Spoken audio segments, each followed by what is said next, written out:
have all these serious novels. You know. Hey everyone, hi. Welcome or welcome back to my channel. I'm Shelly, and today I'm going to be talking about the handful of classics that I want to focus on in 2024. This is a bit of a tradition on my channel. I've tweaked it a little bit. I'm all about sort of evolving my projects to fit my life now. We'll talk about that in the meat of the video. Now, if you're new here, then hi, welcome. Welcome, truly. You're here randomly, and what you must know is that I love books and reading, and this is definitely a video that has popped up on my channel before, and me choosing classics that I want to focus on for the next year. And if you like somebody excitedly talking about their reading life, if you are also into reading classics, or you just like the vibe, I would encourage you to subscribe and like the video. Now, without any further rambling on, let's go ahead and get into the meat of this video. About 5 or so weeks ago, I made a video about the 24 classics for 2024 that I wanted to focus on. And in that video, I was in a really bad mood. I was in a not good mood, and I was thinking about the future in order to change my headspace a little bit, to get myself out of the bad mood, to think about something I can look forward to, and so on and so forth. And in that video, I chose 24 classics that I want to read for 2024. Partly because it has a good ring, partly because I naturally read about that many classics per year, and I was just going for it. And now that some time has passed and I've sat with that list a little bit longer, I think that the theme for next year is this is my theme. I want to enjoy my reading. I want to love my reading life.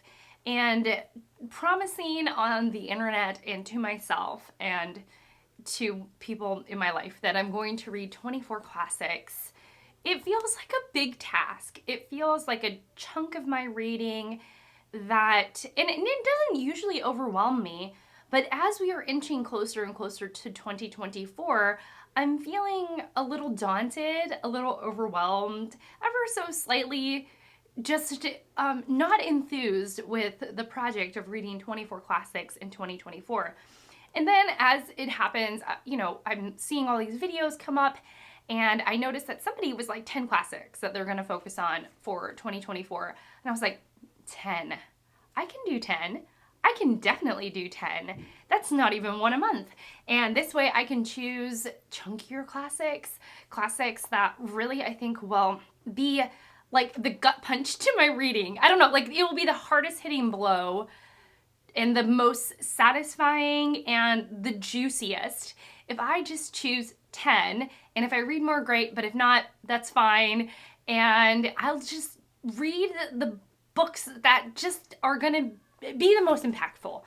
And 10, no problem, because I read about, I don't know, 75 to 110 books every year about. And so 10 is perfect. Doable. I can choose chunky ones. Tra-la, you get what I'm saying. So we're focusing on 10. And here are the 10 that spoke to me the most. Here are the ones that got me all excited, that put butterflies in my stomach, that made me want to just, I don't know, jump for joy and squeal with excitement, because these are the books that are calling to me the most right now. And of course, as I mentioned before, I am totally up to evolving, changing. If a book ceases to call to me, if I get into it and I'm like, ooh, this is not the vibe, and I want to switch it out for something else, I'm definitely going to allow myself that. But as we are sitting here now, looking down the barrel to the new year, we're looking, what are we doing? We're getting closer to the 2024. Here are the books that have spoken to me the most. I'm holding them in random order, and I'm gonna tell you them in random order. So first up, East of Eden by John Steinbeck. I have read so little Steinbeck in my life, and what I've read, I enjoyed his writing. I really love that a lot of his novels are set in the Central Valley, which is where I was born and raised. And so we have some overlap in terms of place and meaningful places in our lives. I also just really appreciated the beautiful settings he was able to write. I felt like I could see the just crisp blue, clear California sky. And I feel like, and a lot of people have said that this is his magnum opus. This is amazing. And so I'm ready for it. I'm ready for Steinbeck to enter my life, and I'm ready to tackle his magnum opus. Next up, I have The Yearling by Marjorie Kinnan Rowlings. This is a Pulitzer Prize winning young adult novel, which is unusual for the Pulitzer Prize to award their prize to a novel that's geared to a bit younger of an age group. Usually they do it to adult, the Pulitzer is mostly made up of adult novels. And so this is a bit unusual for that. I also have a biography of Marjorie Kinnan Rowling, a biography on Marjorie Kinnan Rowling, and I want to read that. I am trying to focus on the books that I own, and so I wanted to read this first and then read the biography, but I have to like actually do the project. And so if I choose this as one of the books that I'm going to be focusing on for next year, hopefully I can really complete this 2-book project that I've been wanting to complete for a really long time. So, The Yearling. This next one, it's like I'm so tired of my own self for avoiding this author's books. I may have even said something similar in that video that I've referenced before, moodily choosing 24 books for 2024. And so here I have his book, and I'm like, I want to just read it already. Like I'm so tired of myself. I'm grabbing myself by the lapels and I'm like, girl, just finally get to it. And it is Far From the Madding Crowd by Thomas Hardy.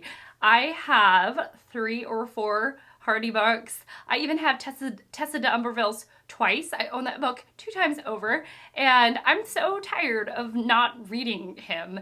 And so 2024 is going to be the year I read Hardy. It dawned on me recently as I am doing Remember December. I'm hosting Remember December, a rereading event, and I am rereading Northanger Abbey by Jane Austen, which I read in college, and I remember truly nothing about it.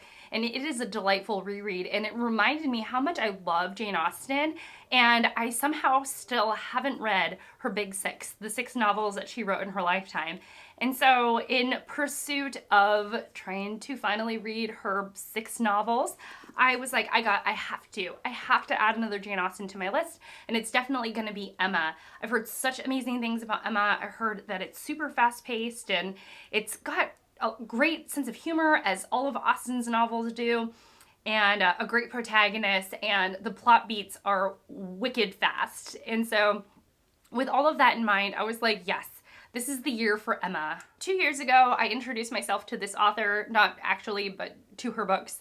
And then this year I read another one of her books, and she never fails to impress with her writing and with her impeccable grammar. I mean, just the queen. She is the queen. And I was like, I must continue on with my Edith Wharton journey. So this is A Custom in the Country, another one of her novels, a lesser known, I think, than her big heavy hitters, which are The Age of Innocence, Ethan Frome, and The House of Mirth.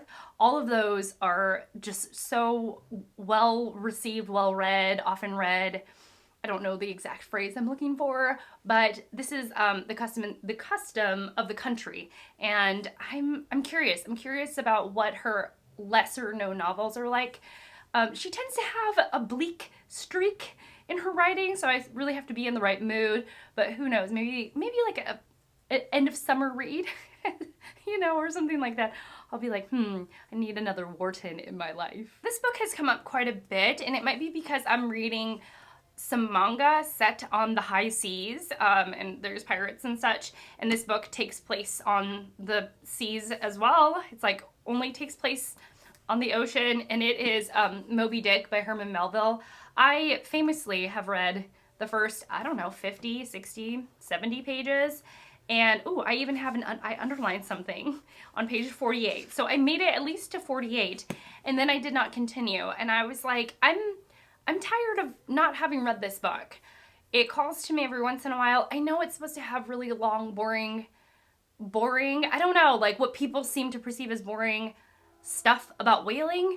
But I don't know, sometimes boring things really speak to me. Sometimes it really, sometimes I'm the odd man out, or the odd woman out, rather. I'm not, you know, I am a woman. So sometimes I am the odd person out because I am like in love with the slow bits. I love something that takes its time. I love something that is super detailed.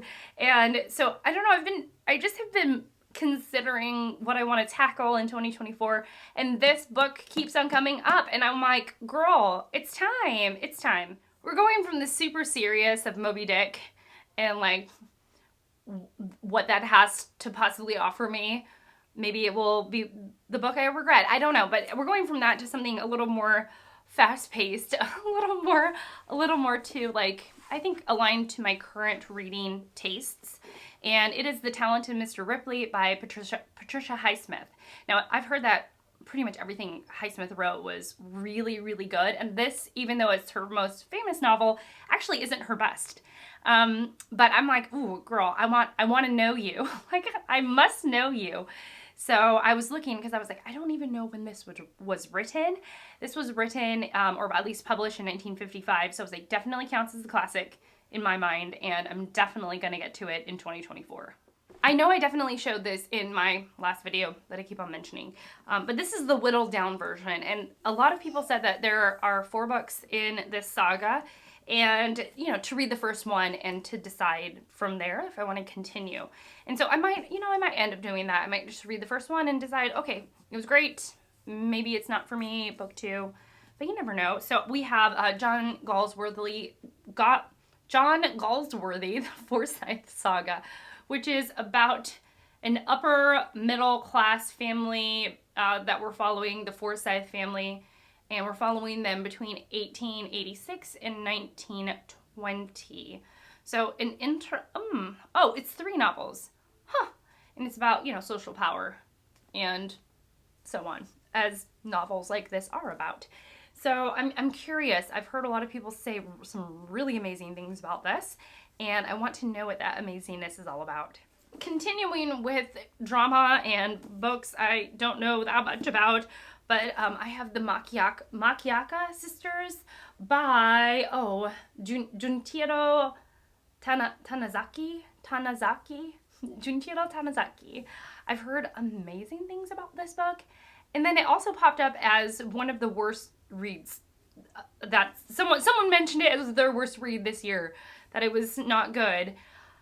I know very little. Oh, it's set in Osaka in the years immediately before World War II. 4 aristocratic women try to preserve a way of life that is vanishing. Oh, interesting. I do like books about the changing times, and sometimes the way that we as humans like cling on to a world that is inevitably evolving and changing. So it sounds like that theme is in this. I don't know what I'm getting into. I was just like, I bought this and I keep on looking at it and I keep on wanting to read it, and I'm like, no more avoiding the Makaka Sisters. It's time, girl. It's time. And then finally, I have a book that I've just wanted to read, and I started it, and then I don't know. I started the first page, and I was like, that's really good. And of course, I get distracted, with other reads, buddy reads, and group reads, and all the other reads. And so, I'm like, okay, stop, focus. Like I need to do now. Focus, girl. And it's time. So I want to read Avids Metamorphosis. This is translated by Rolf Humphreys. Oh my gosh.